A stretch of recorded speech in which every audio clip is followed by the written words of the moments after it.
Good morning, everyone. You're currently tuned in to the social media channels of Rappler on Facebook and on YouTube.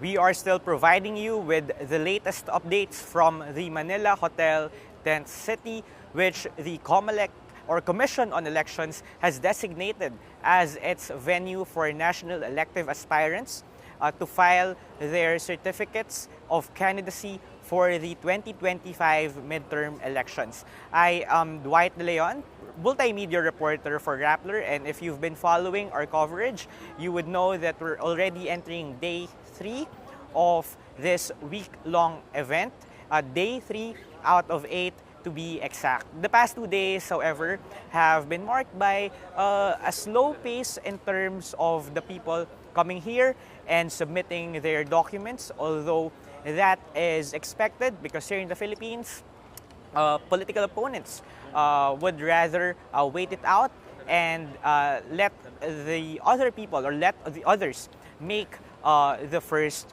move. However, some political heavyweights have already submitted their documents, filed their candidacies, and the first 2 days, nearly half of them, or nearly half of the politicians under the Alyansa para sa Bagong Pilipinas senatorial ticket of President Ferdinand Marcos Jr.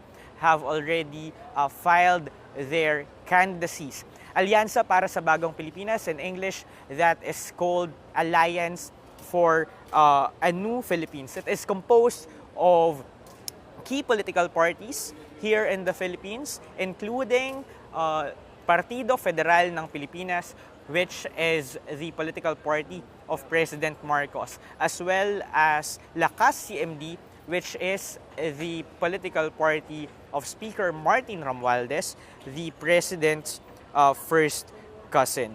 The senatorial lineup has drawn criticisms because the names there, or the politicians there, they are established, well-entrenched politicians in the Philippines, and some critics are saying that such is contrary to the branding that they espouse, which is, as what I've said, Alliance for a New Philippines. Senate Majority Leader Francis Tolentino, however, has shrugged off criticisms, saying that that's just how democracy works. He filed his candidacy on the first day. He was among the first filers on the first day of candidacy filing. The following day, which was yesterday, Wednesday, Senator Lito Lapid and his former colleagues in the upper chamber, Tito Soto and Ping Lacson, also filed their candidacies for senator. They are also part of President Ferdinand Marcos Jr.'s senatorial ticket in 2025.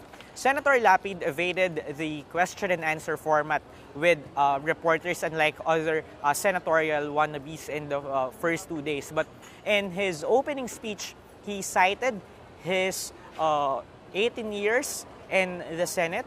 He actually won 3 terms already to prove that he has the experience as a legislator. Lacson and Soto, meanwhile, just graduated from the Senate in 2022, and also that year they ran, although unsuccessfully, for President and Vice President of the Philippines. Lacson, who lost the 2022 race to President Marcos, is saying that it was Soto who convinced him to come back from retirement. He vows to be the same person if he gets elected. He says he will continue scrutinizing the budget thoroughly if he gets that Senate seat. As for Soto, he wants to push for his priority legislation when he, or if he gets elected, including the push for government right-sizing, which is actually also part of President Marcos's legislative agenda, or pet measures, pet bills. And also, Soto is also pushing to outlaw fake news, although his original bill on the said measure in 2019 drew flack from human rights groups over contentious provisions which they say allow the government or would allow the government to regulate free speech. Senator Amy Marcos, the president's brother, also filed her candidacy yesterday. The administration coalition initially included her in the senatorial lineup, although Senator Amy withdrew from that coalition days later.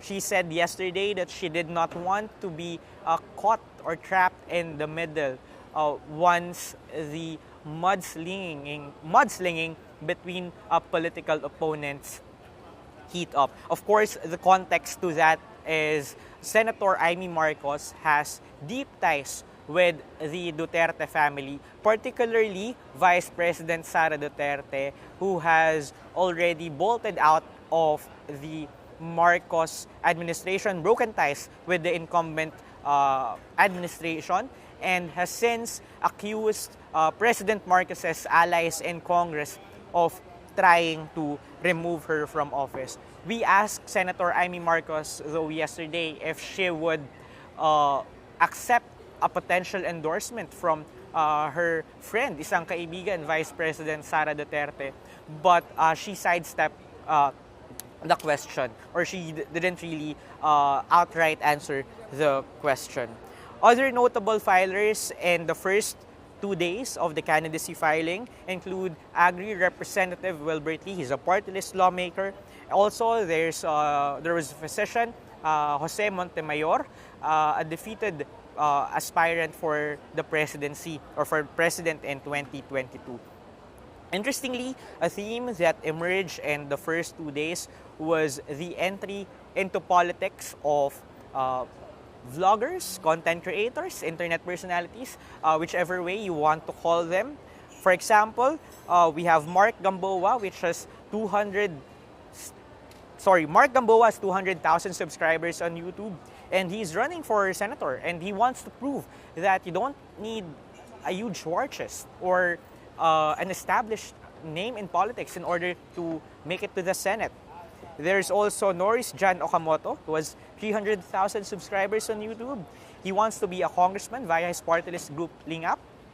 Then there's Eli San Fernando, who has more than 800,000 followers on TikTok. He is a political commentator there, or he's known for his social commentaries there.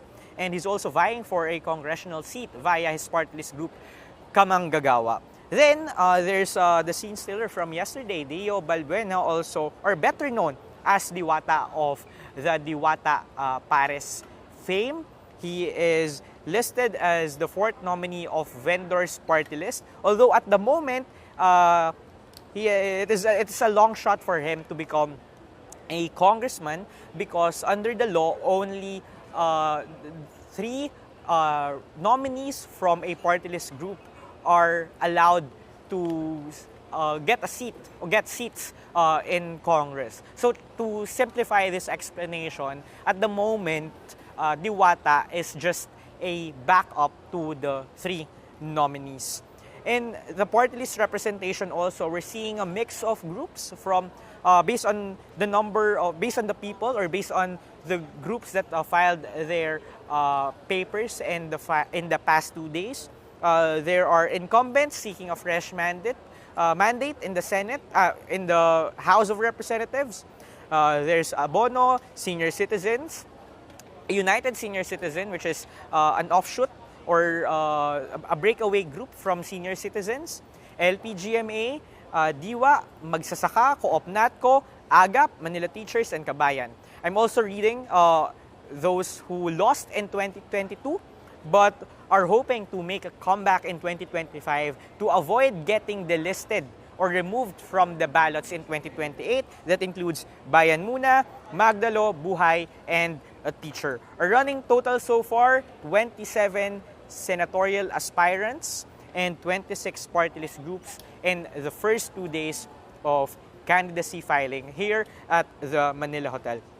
Today, some filers that we are expecting include re-electionist senators Pia Cayetano and Ronald Bato de la Rosa. Just continue to monitor the Rappler website, also our social media accounts for the latest updates. You can also download the Rappler community app via Google Play Store and Apple Store if you want to take part in the conversation. We can have some discussions in our app. I am Dwight de Leon for Rappler.